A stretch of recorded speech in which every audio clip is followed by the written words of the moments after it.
రైతు సోదరులందరికీ నమస్తే. వెల్కమ్ టు మంచివాడి యూట్యూబ్ ఛానల్. ఈ వీడియోలో కనిపిస్తున్న మంచి క్వాలిటీ ఉన్న ఒంగోలు జాతి కోడెదూడ ఆంధ్రప్రదేశ్ రాష్ట్రం గుంటూరు జిల్లా ప్రత్తిపాడు మండలం చిన్నకోండ్రుపాడు గ్రామానికి చెందిన రెడ్డి బాలకృష్ణ గారు అనే రైతు సోదరుడిది. ఇది ప్యూర్ ఒంగోలు జాతి కోడెదూడ అని చెప్పారు.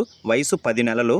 ఇప్పటికీ తన తల్లి దగ్గర పాలు తాగుతూనే ఉందని చెప్పారు. గన్నవరంలోని రాజా చౌదరి గారి సెమన్ బ్యాంకులో ఉన్న సింహాబుల్ నుండి తీసుకొచ్చిన సెమన్ ద్వారా ఈ కోడెదూడ పుట్టిందని చెప్పారు. ఈ వీడియో కొత్త వాళ్ళు, అలవాటు లేని వాళ్ళు తీస్తూ ఉండడంతో బెదురుతుందని చెప్పారు. రెడ్డి బాలకృష్ణ గారు ఈ గిత్తదూడని అమ్మాలనుకుంటున్నారు. ధర 57,000 రూపాయలు చెప్తున్నారు. ధర తగ్గించే అవకాశాలు కూడా ఉన్నాయని చెప్పారు. మీలో ఎవరైనా ఈ కోడెదూడని కొనుక్కోవాలనుకున్న వారు రైతు ఫోన్ నంబర్ ఈ వీడియో క్రింద ఇవ్వడం జరిగింది. కాంటాక్ట్ అవ్వండి.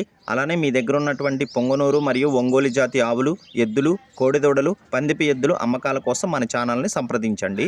నా వాట్సాప్ నంబర్ 9676992250కి వీడియో తీసి పంపించండి. మన ఛానల్ రైతులకు ఉపయోగపడే ఛానల్ కాబట్టి తప్పకుండా మన ఛానల్ని సబ్స్క్రైబ్ చేయండి. మరిన్ని వీడియోల కోసం ఈ వీడియోని లైక్ చేయండి. ధన్యవాదాలు. గమనిక, వీరి ఊరు గుంటూరు నుండి 16 కిలోమీటర్ల దూరంలో ఉంటుంది.